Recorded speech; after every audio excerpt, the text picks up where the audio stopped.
Hey hi hello welcome to my channel be aware by Sabhi Khan. आज का video बहुत ही बहुचर्चित विषय, महाराष्ट्र राज्य में जो चीफ मिनिस्टर के अंडर में जो स्कीम शुरू है, लाड़की बहन योजना।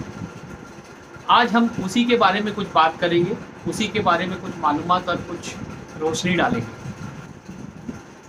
तो इस विषय में आपको मैं बताना चाहूँगा कि पूना के एक याचिकाकर्ता जो कि सुप्रीम कोर्ट में लाड़की बहन योजना के खिलाफ गए थे, और पूना में सुप्रीम कोर्ट में जाने के बाद में ये मसला सुप्रीम कोर्ट के दो जज जो दो जस्टिस का जो बेंच था उनके सामने गया, जो कि मिस्टर B.R. गवाई और मिस्टर K.V.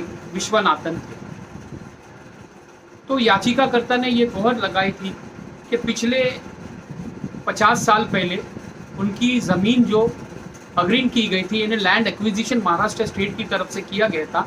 पिछले 50 या तकरीबन 50-60 साल के बीच की बात है कि 50-60 साल से उन्हें इस लैंड एक्विजिशन का कंपनसेशन नहीं मिला, और उनका ये कहना था याचिकाकर्ता का कोर्ट में उनके वकील के ज़रिए से, उनके काउंसिल के ज़रिए से ये कहना था कि महाराष्ट्र गवर्नमेंट को लाड़की बहन लाड़के भाऊ योजना जैसे योजना के अंतर्गत पैसे देने के लिए उनके पास में पैसा है, और हमारा जो 50 साल पहले से जो पेंडिंग एक्विजिशन लैंड एक्विजिशन की जो कंपनसेशन है वो आज तक नहीं मिली। पूना के पाषण में ये जो मसला था 24 एकड़ 38 गुंठे का मसला था, जो कि लैंड एक्विजिशन की गई थी महाराष्ट्र स्टेट गवर्नमेंट के ज़रिए से।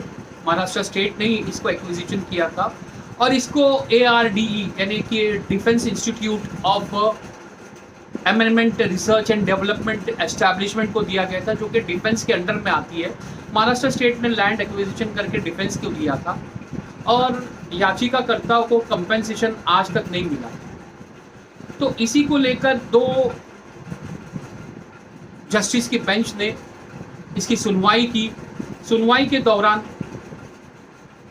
सुप्रीम कोर्ट ने महाराष्ट्र सरकार को फटकार लगाई, और सुप्रीम कोर्ट ने ये कहा कि आपके पास में लाड़की बहन लाड़का भाव जैसी योजनाओं को देने के लिए पैसा है, और आम नागरिक जिनका कंपनसेशन बाकी है उनके लिए आपके पास में पैसा नहीं है।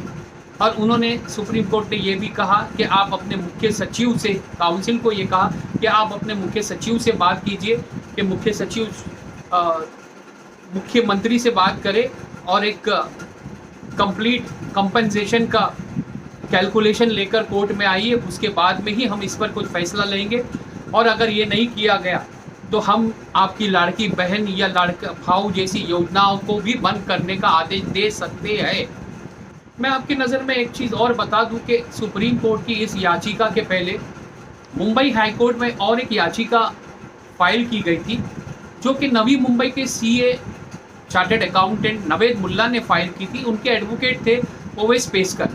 ओवैस पेस्कर का कोर्ट में ये कहना था, उनके क्लाइंट के ज़रिए से ये कहना था, CA नवेद के ज़रिए से ये कहना था कि महाराष्ट्र सरकार को आम नागरिक और हम जैसे लोग डायरेक्ट इनडायरेक्ट टैक्सेस देते हैं, उसके अलावा हम लोग 28% तक के GST देते हैं, जो कि ये सारे टैक्सेस महाराष्ट्र स्टेट के डेवलपमेंट और इंफ्रास्ट्रक्चर के लिए होते हैं, और गवर्नमेंट इसको, महाराष्ट्र स्टेट इसको लाड़की बहन लाड़का भाऊ जैसा योजनाओं में ये पैसे देने जा रही है।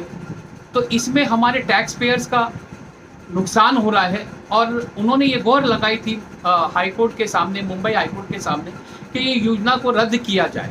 एडवोकेट ओवैस पेस्कर का मुंबई हाई कोर्ट में ये कहना था कि लाड़की बहन योजना से महाराष्ट्र सरकार को 4,600 करोड़ का बोझ अधिकतर पड़ेगा, और लाड़के भाव योजना में अगर वो ये योजना करते हैं तो इसका बोझ एक 10,000 करोड़ का पड़ेगा, जो कि डायरेक्ट टैक्स पेयर्स का पैसा जाने वाला है।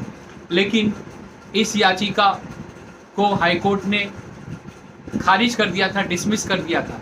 मगर अब जो सुप्रीम कोर्ट के आदेश आए हैं, सुप्रीम कोर्ट के डायरेक्शंस आए हैं, वो सीधा सीधा साफ एक महाराष्ट्र स्टेट को डायरेक्शंस दिया गया है कि जो लैंड एक्विजिशन में जिनका कंपेंसेशन अभी बाकी है, पहले उसके बारे में ठोस कैलकुलेशन लेकर आइए, उनको पैसे देने की बात कीजिए, फिर उसके बाद ही कुछ फैसला लिया जाएगा। इसके बाद में महाराष्ट्र सरकार ने एक कैलकुलेशन लेकर आए थे। उन्होंने ये कहा था कि हम लैंड एक्विजिशन केस में 37.42 यानी 37.42 करोड़ रुपया कंपेंसेशन देने के लिए राजी है, जो कि याचिकाकर्ता ने इससे सहमति नहीं जताई। उनका ये कहना था कि रेडी रेकनर रेट से भी ये रेट कम है, जो कि हमें मंजूर नहीं। अब आगे देखना है कि सुप्रीम कोर्ट का इस पे क्या आदेश आता है और कब तक के ये मसला हल होता है। अब जैसे कि आप सब लोगों को पता है कि आने वाले आमदार इलेक्शंस बहुत ही करीब है, शायद अक्टूबर एंड या नवंबर में हो जाएंगे। एंड इस इलेक्शंस के पहले ऐसी योजनाएं आने के संकेत क्या हो सकते हैं? क्या ये कोई लॉलीपॉप तो नहीं है इलेक्शंस के लिए? क्या ये आम नागरिकों को रुझाने के लिए तो स्कीम नहीं है? अब सवाल हमारे सामने ये भी उठते हैं, क्या ये योजनाएं इलेक्शंस के बाद में भी जारी रहेगी? तो ये सब सवालात के साथ आम इंसान को सोचना पड़ेगा और बहुत ही सोच समझ कर आने वाले इलेक्शंस में फैसला लेना होगा, किस पार्टी को जिताना है, किस पार्टी को हराना है। वैसे भी महाराष्ट्र की आम जनता को ये समझ में आ गया है कि अब की जो इलेक्शन आमदार का होगा वो महाराष्ट्र की अस्मिता का सवाल है, महाराष्ट्र की लोगों की इज्जत का सवाल है। क्योंकि पिछले 1-2 साल के अंदर सरकारों में क्या हुआ, कितनी तोड़फोड़ हुई, कैसे कैसे खेल खेले गए, ये आम नागरिक से कुछ छुपा हुआ नहीं है। इसको देखते हुए मैं लोगों से ये गुजारिश करूंगा कि अपनी समझदारी का सबूत देना इलेक्शन में और बहुत ही समझदारी से वोट करना, क्यों कि आप ही है जो सरकार बना सकते हैं, आप ही जो है सरकार गिरा सकते हैं। एक आम नागरिक की वोट की ताकत क्या है आपको बताना होगा। आज के लिए इस विषय पर बस इतना ही। मैं लोगों को ये कहूँगा कि आने वाले इलेक्शन में बहुत समझ कर काम कीजिएगा और लोगों की नहीं तो कम से कम अपने आप को इंसाफ दिलाने की सोचिएगा। जिस दिन हर इंसान ये सोच लेगा कि मुझे अपने आप को इंसाफ दिलाना है तो वो बिल्कुल एकदम सही दिशा में बढ़ेगा।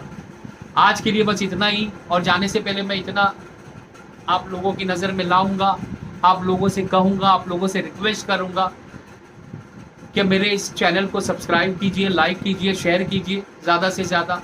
और आज एक नई बात और कहूँगा, आपके सजेशंस का मुझे इंतज़ार रहेगा। आपके सजेशंस मुझे कमेंट्स में दीजिए। आप क्या कुछ इस चैनल के बारे में सोचते हैं या कुछ सजेशंस देना चाहते हैं या कोई टॉपिक आप मुझे गाइड करना चाहते हैं जिस पे कि मैं मालूमात दूँ, तो यू आर ऑलवेज वेलकम। बस आज के लिए इतना ही। जय हिंद, जय महाराष्ट्र।